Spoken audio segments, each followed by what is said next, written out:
गमख्वारी इज्तिमा की बरकत से कई मुहलिक बीमारियों का इलाज बज़रिए तावीज़ात अत्तारिया शामिल करते हैं। अपनी मदनी ख़बरों में गमख्वारी इज्तिमा की मदनी ख़बर। ये गमख्वारी इज्तिमा हिंदज़ाई काबीना रत्नागिरी हिंद में हुआ। मुख्तसरन मनाजिर आप भी देखिए, वाज़ेह रहे कि यहाँ उतारे का भी सिलसिला हुआ।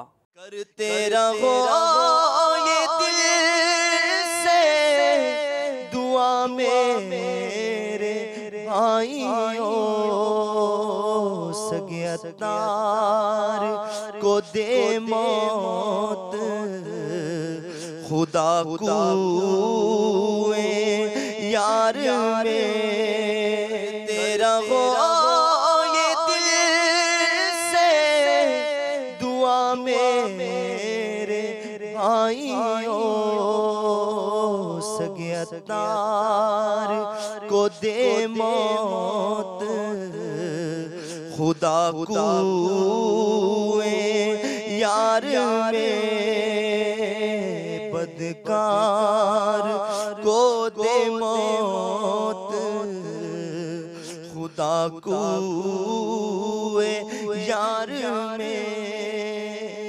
दिल को सुकून चमने नाला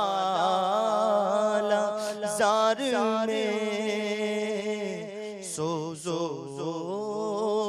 गुदाज है फकत उनके दीयार में।